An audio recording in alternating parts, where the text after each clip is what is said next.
Something is happening around Sidney Crosby that could change the entire future of the Pittsburgh Penguins.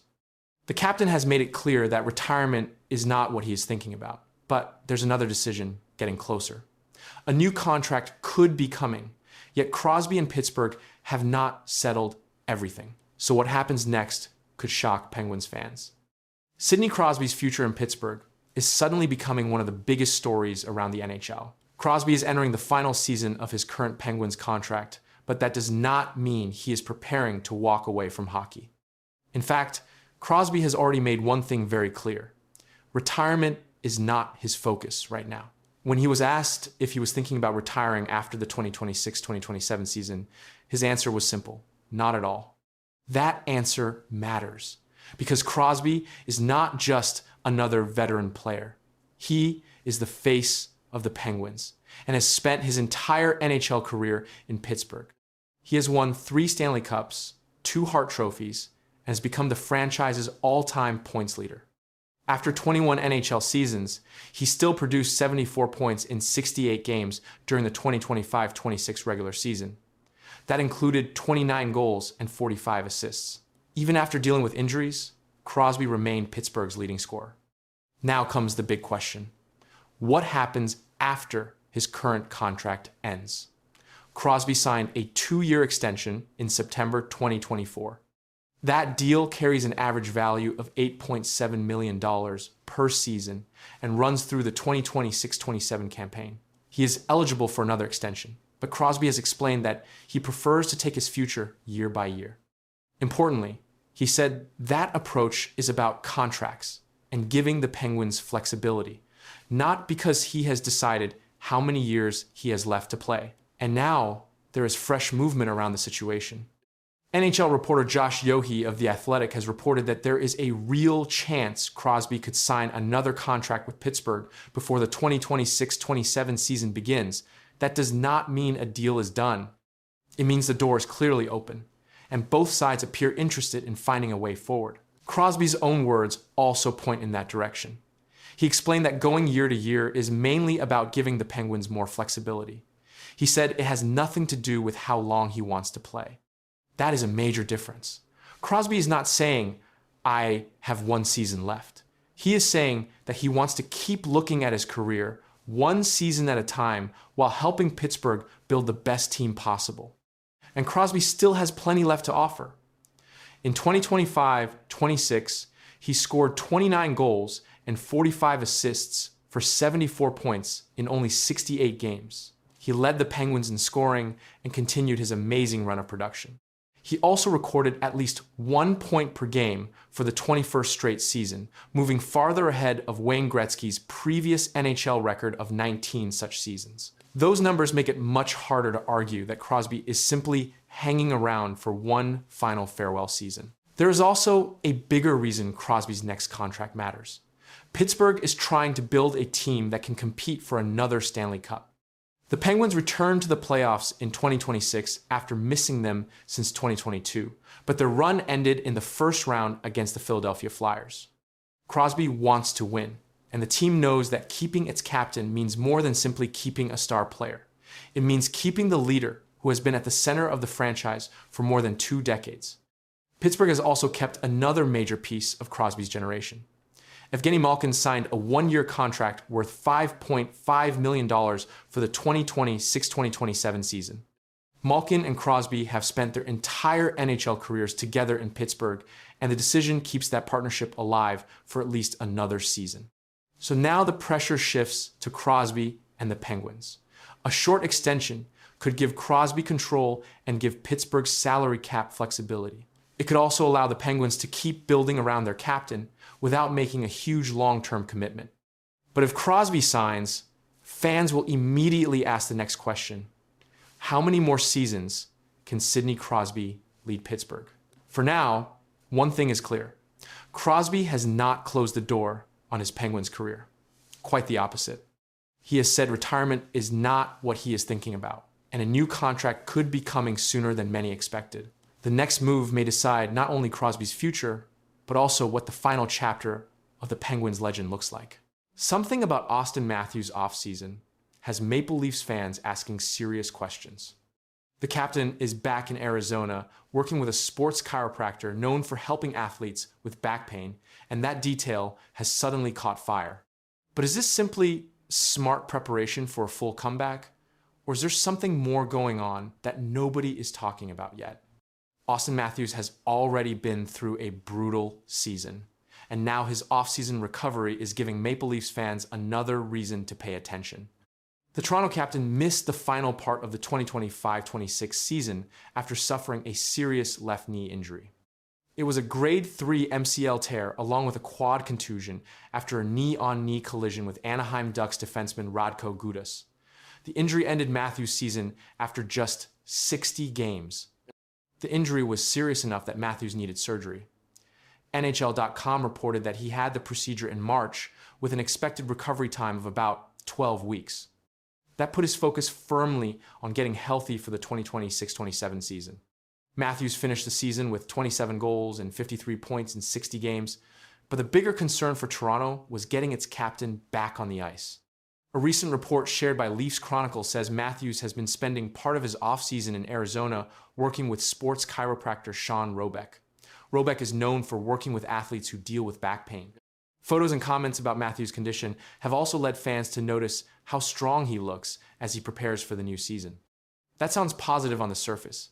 Matthews appears to be working hard and preparing his body before training camp. But fans immediately started asking another question.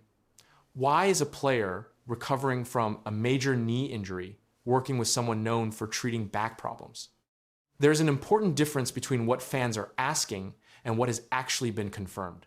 Matthews has been open about how tough the last few seasons have been physically. In 2025, he said he had gone through a very difficult year physically and wanted to return to training camp fully healthy.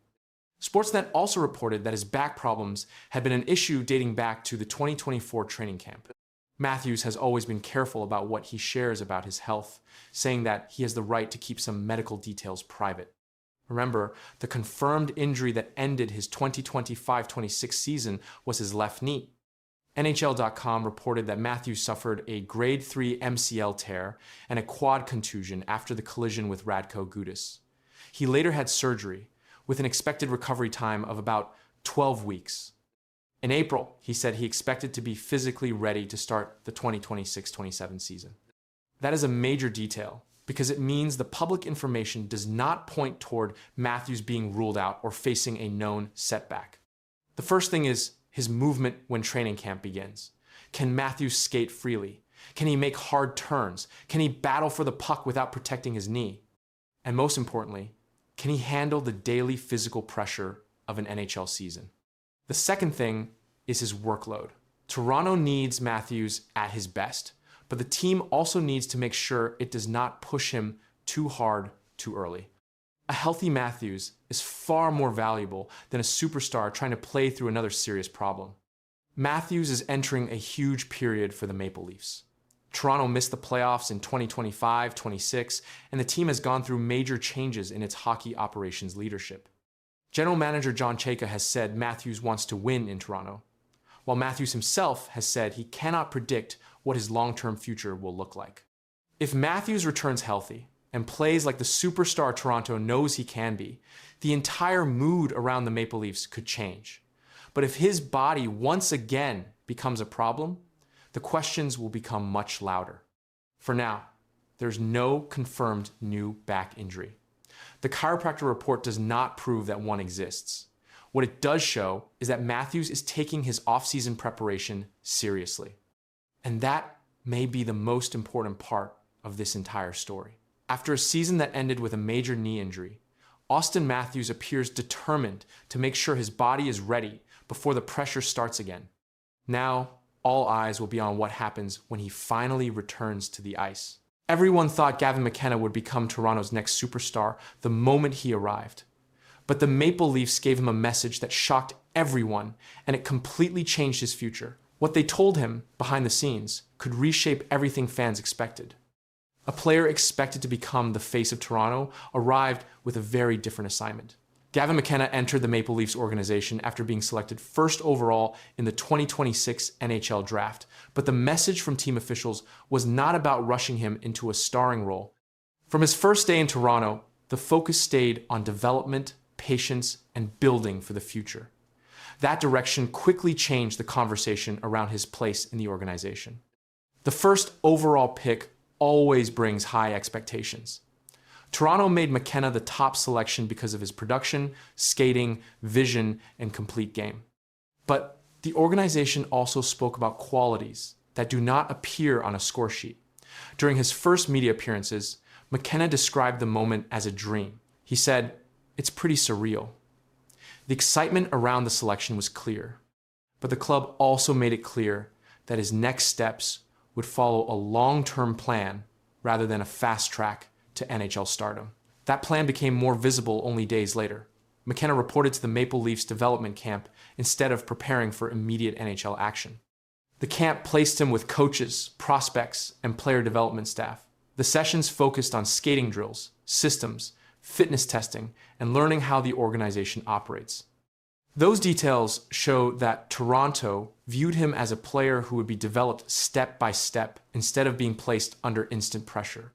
The organization also controlled expectations from the start. Development camp was not presented as a competition for an NHL roster spot. Instead, it became the first stage of a much larger process. Coaches worked with McKenna on daily habits, practice routines, and learning the pace expected at the professional level. Those early decisions matched the message delivered throughout draft weekend. But another detail received even more attention. Toronto officials repeatedly pointed toward McKenna's character. Reports following the draft highlighted his maturity and how he handled the spotlight that comes with becoming the first overall pick. Playing in Toronto brings constant media coverage and one of the largest fan bases in hockey. The organization did not describe that pressure as something to fear. Instead, it presented it as part of the environment McKenna would gradually learn to manage. And that became another important part of his role. His arrival also came during an important period for the franchise. The Maple Leafs already have established NHL stars, including captain Auston Matthews. That meant McKenna was not entering a team searching for one player to solve every problem. Instead, Toronto's structure allowed him to develop alongside experienced leaders. Rather than carrying the team immediately, his role became learning from players who already understand the demands of competing in the NHL. But that was only one layer of the organization's thinking. McKenna also addressed the attention surrounding his arrival. During his first days with Toronto, he acknowledged the excitement around becoming the top pick. He said, "It's pretty surreal." The quote reflected the scale of the moment, while also showing that his attention had already shifted toward the work ahead. Public celebration quickly gave way to structured development inside the organization. The Maple Leafs have followed similar approaches with many young players in recent years. Development has become a central part of building an NHL roster. Rather than asking prospects to carry immediate expectations, the club has often focused on improving skills over time. McKenna entered that same system. His first assignment was not leading the team in scoring. It was learning how the organization wants its players to grow before reaching the next level. Reports covering his arrival also showed another important point. Toronto repeatedly connected McKenna's future with patience instead of speed. Coaches and executives discussed preparation, growth, and long-term success rather than immediate production. Those comments align with the activities at development camp, where the emphasis remained on teaching instead of rushing. The message stayed consistent from draft night through his first practices. Outside, observers also noticed that approach. Analysis following the draft pointed to McKenna's leadership qualities alongside his skill. Several reports suggested that Toronto viewed those traits as important parts of its future. His role extended beyond putting the puck in the net. Leadership, preparation, and adapting to the organization's culture became central themes during his first week with the club, and that attention continued to grow. The timing also mattered. Toronto entered a new chapter after adding the first overall selection to a roster that already featured established NHL talent. That combination gave the organization flexibility. McKenna could develop without carrying every expectation alone. Veteran players remained in place while the prospect learned the professional game. That structure allowed the organization to think years ahead rather than only one season ahead. From draft night through development camp, the facts remained consistent. Gavin McKenna arrived as the first overall pick. He entered one of hockey's biggest markets. Toronto immediately focused on development, learning, and long-term planning. Hall of Fame executive Jim Devellano described him as a possible foundation player for the franchise. McKenna called the moment pretty surreal.